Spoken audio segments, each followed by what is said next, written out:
Arizona Cardinals defensive back Josh Shaw. Not a well-known player, but apparently he was on the IR and made a bet in Las Vegas. He went to the Caesars Sportsbook in Las Vegas. This is November 10th. The Cardinals were playing the Buccaneers, so his teammates were playing the Buccaneers. And Tampa was leading the Cardinals 17-13 at halftime. The Buccaneers were 1-point favorites for the second half. Josh Shaw, in a 3-team parlay, he bet against the Arizona Cardinals. So he lost his bet. NFL announced on Friday that Shaw was suspended through at least the 2020 season for betting on NFL games on multiple occasions. The league said its investigation found no evidence that Shaw used inside information to make his bets, nor that any games were compromised. Parlay bets, because they require multiple correct picks, typically have not been associated with point shaving or game-fixing schemes. So he shows up there, and when he's filling out, so you don't carry wads of money, you get a house account. So they give you a credit. You know, if you win, then they credit your account. If you lose, they take it out of your account. They asked what his job occupation was. He put professional football player down. I mean, was he wearing his uniform? He can never play in the NFL again. He can't. He can't. Because if you have him play and he's on the field, let's say he drops an interception. You can't have that with you're trying to have the integrity here with, you know, all of these sports leagues. But, you know, this relationship with Las Vegas, the fact that they are inching closer and closer and closer to having gambling in the stadium. Or does the NFL do its own sports book at some point? Like, just make it above board. Here it is. We're controlling this. But with Josh Shaw, he can never play in the NFL again. Because you can't have that moment where you go, how many times have you watched a game where you go, oh, these officials, oh, they're on the take. The NBA, Tim Donaghy pointing this out as an official. Oh, yeah, you know, this is what was going on. The fix was in here. He was betting on games. Yeah, Paulie. The NFL in their announcement on Friday said that he was being banned for this season and next season because he had bet on multiple occasions. Yeah. This wasn't a one-time thing during their investigation. Yep. He's 27 years old. You get fined for, suspended for a year and a half. That's basically your career. He's not a high-end player that teams need to have on the roster. They want him to go away. I would say how stupid, but that's obvious. How naive, that's obvious.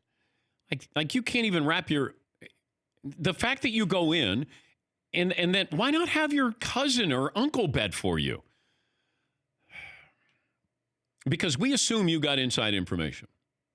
I would, if I'm around this guy and I say, why are you betting against your teammates in the second half against Tampa? And he would have a reason. He had to have a reason to do that in the first place. He was betting against his team. He can't play again. And the NFL had to come down hard on him because look how much of all of these leagues is really about gambling. All of these games that you'll find on the League Pass, that's about gambling. The Red Zone, that's gambling. They give you injury updates. They fine teams if they don't give you injury updates or you've lied about an injury update. They want everything above board. They want complete transparency. They want integrity when it comes to gambling on sports. And you can't have something like this. Yes, Steve. Ironically, he could get thrown out of the league or permanently banned, whatever, then go work in the betting industry for like a sports book or something and get ahead of legalized gambling in the NFL and probably make 10 times more than he would have on the field through gambling. If he has good information, though. Yeah. Because the first thing I would say is, how did you screw up the Arizona Cardinal bet? What did you base that on? Oh, I just love Jameis Winston in the second half. Silly. Crazy. But, man, these leagues this is what they're nervous about. That's where you bring down a league or that relationship with your fans. And the amount of people who bet, because I do think at one point you're going to be able to just go to your phone and place a bet.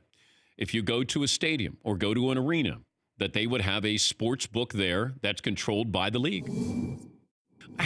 Having been a gambler, and it is a disease, it became a disease for me. And my personality and gambling did not go hand in hand. And I always caution, my son about, he's in fantasy, but I said, do not place bets. Do not place bets. Because then you chase constantly. And I did win, but, I know what that feeling is like. And I hated it. Everybody has to put some money down. Oh, you got to put money down. I have reason to watch Tampa Bay play against Carolina. I'm going to put a dime down. I did those stupid things. Yeah, Paul.